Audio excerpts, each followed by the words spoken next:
பிடிச்சிரும்.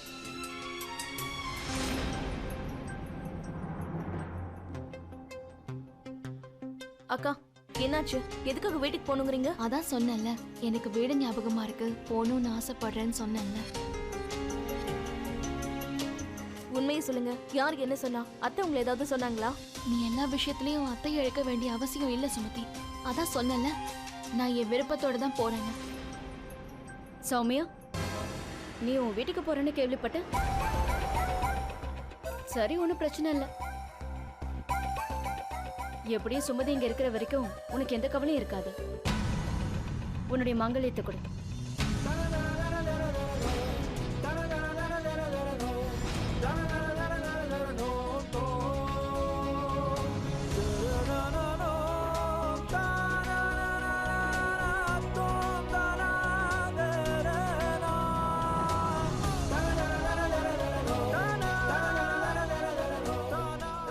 உங்க அப்பா வீட்டுக்கு போறல, எங்களுடைய மரியாதையை மனசுல வச்சுக்க. அப்புறம் இங்க இருக்கிறவங்களை பத்தி நீ எதுக்கும் கவலைப்படாத. 4 நாள் கழிச்சு நானே உன்னை கூட்டிட்டு வரேன், சரியா?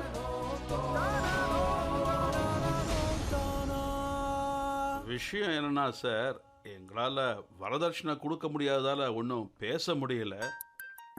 பெரியவளுக்கு கல்யாணம் செஞ்சு வச்சதில் சின்னவளுக்கு ஒன்றும் மிச்சம் இல்லாமல் போயிடுச்சு. அக்கா தங்கைக்குள்ள அன்பு அதிகம். அதனால தங்கச்சி அங்கே நீங்க வர தயாராகவே இல்லை. நீங்களே சொல்லுங்களேன், ஒரு அப்பாவால் எவ்வளவு நாள் தான் இதை தாங்கிட்டு இருக்க முடியும்? கடவுள் புண்ணியத்தில் நீங்க வந்துட்டீங்க அஹுஜா சார். இப்ப நீங்க தான் எங்களுக்கு துணை. ஒருவேளை உங்க பையனுக்கு என் மக சுமதியை பிடிச்சிருந்ததுன்னா சீக்கிரமா உங்க கல்யாணத்தை முடிச்சு அவங்கள கனடாவுக்கு அனுப்பி வச்சிருங்க. நீங்க இங்க என்ன நடக்கும்னு யோசிக்காதீங்க. இங்க எல்லாத்தையும் நான் சமாளிச்சுக்கிறேன். என் சுமதி ஒரு வீட்டுக்கு மருமகள் ஆனா போதும், எனக்கு வேற எதுவும் வேணாம். ஆனா அண்ணா, இது தப்பு இல்லையா? நீங்க ஏன் போலீஸ்ல கம்ப்ளைண்ட் பண்ணல? உங்களுக்கு தான் தெரியுமே, போலீஸ் பெரிய ஆளுங்க பேச்சு தான் கேட்பாங்க. அவங்க கிட்ட நிறைய பணம் இருக்கு, அவங்க பெரிய ஆளுங்க.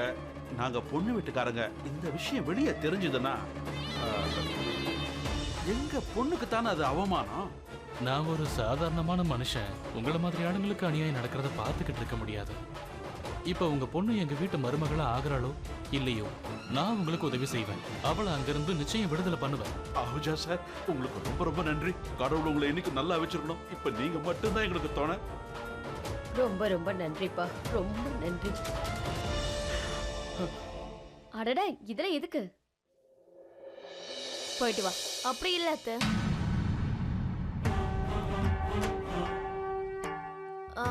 மருமக பிறந்த வீட்டுக்கு போகும்போது மாமியார் அவளுக்கு இதெல்லாம் கொடுத்து அனுப்பணும்ல.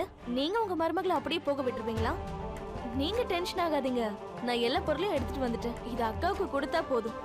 என் மருமக இவ்வளவு அன்பா சொல்லும்போது அதை நான் எப்படி மறக்க முடியும்?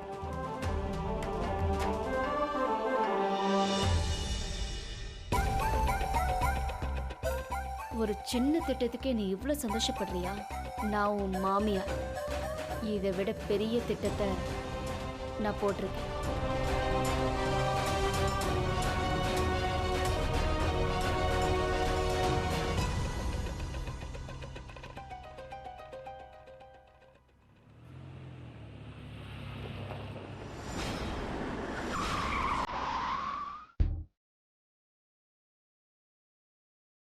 என்னங்க ஆச்சு? வண்டி எதுக்கு இங்க நிறுத்துனீங்க? இன்னும் வீடு வரவே இல்லையே. வா, உனக்கு ஒருத்தர் இன்ட்ரோடியூஸ் பண்ணி வைக்கணும்.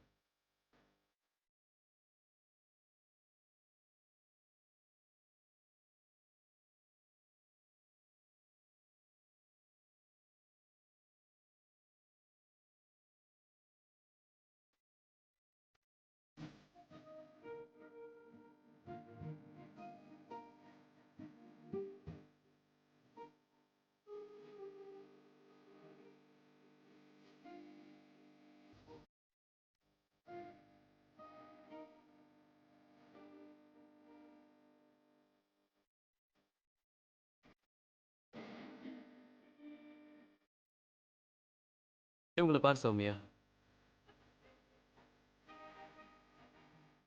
யாருங்க? இங்க யாருமே இல்லையே. உங்களுக்கு கேக்குதா? இதோ இந்த மலை, அந்த வானம், இந்த பூமி, இந்த நதி, நான் இதை பத்தி தான் பேசிக்கிட்டு இருக்கேன். இப்பதான் என்னோட மனைவி சௌமியா அழகா இருக்கால, இப்போ உங்களுக்கு புரிஞ்சிருக்கும்னு நினைக்கிறேன். நான் ஏன் என்னோட சௌமியாவை நினைச்சு அழுதுட்டு இருந்தேன்னு. உனக்கு ஒன்று தெரியுமா சௌமியா, நீ உன்னோட கையை cut பண்ணிக்கிட்டப்போ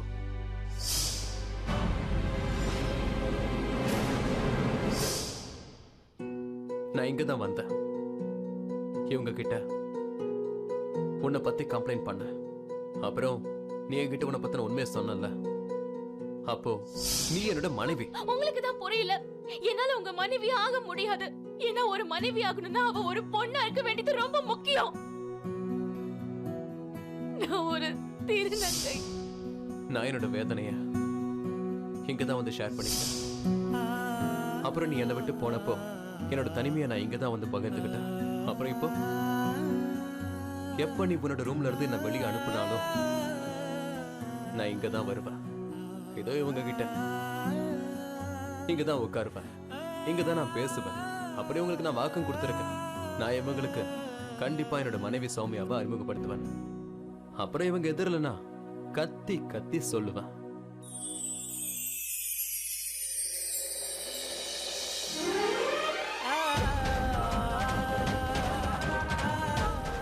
I love you, Soumya.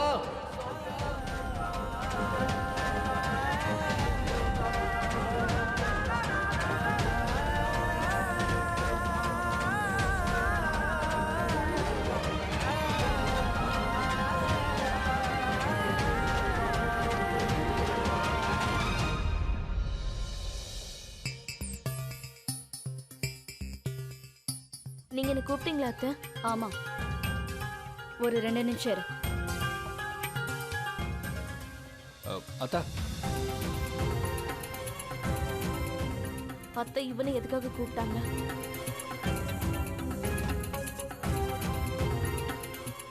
Book பண்ணிட்டியா? பண்ணிட்டேன் அத்தா. கொடு. இந்தாங்க.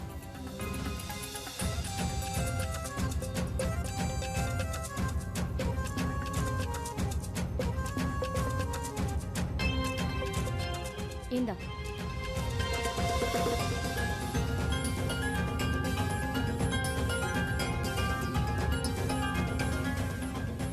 என்னது இது?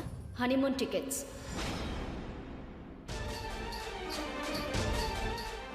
போ, நீ அருணும் வெளியில போயிட்டு வாங்க. நீங்க 2 பேரும் ஒருத்தர் ஒருத்தர் மனசை விட்டு பேசுங்க. அப்பதான் நெருக்கம் அதிகமாகும். உங்க 2 பேருக்குள்ளேயும் சரி, எங்களுக்குள்ளேயும் சரி. என்னையும் அருணையும் நெருக்கமாக்குறதுக்காக தான் அக்காவை இவங்க வீட்டுக்கு அனுப்பியிருக்காங்க.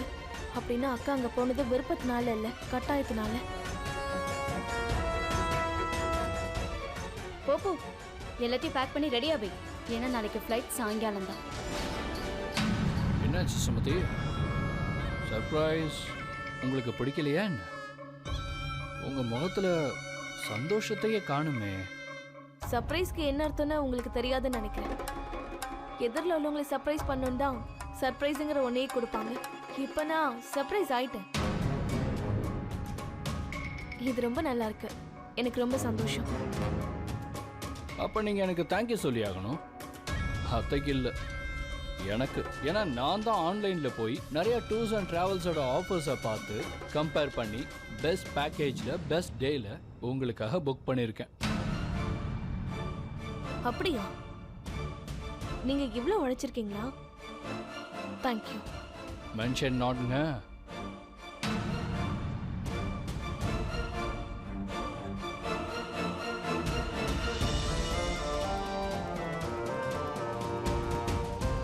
நீ சொல்ல வேண்டியது எல்லாத்தையும் சொல்லிட்டியா?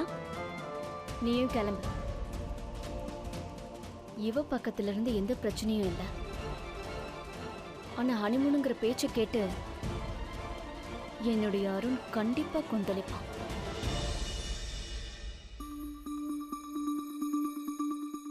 அத்தை எவ்வளவு புத்திசாலி. அக்காவை வீட்டுக்கு அனுப்பிட்டாங்க. அப்புறம் எங்களுக்கு ஹனிமூன் டிக்கெட் புக் பண்ணிட்டாங்க. அது மட்டும் இல்லாம இதை பத்தி யாருக்கும் எதுவும் தெரியல. இப்ப என்ன பண்றது? அருண் கிட்ட சொல்லிடலாமா?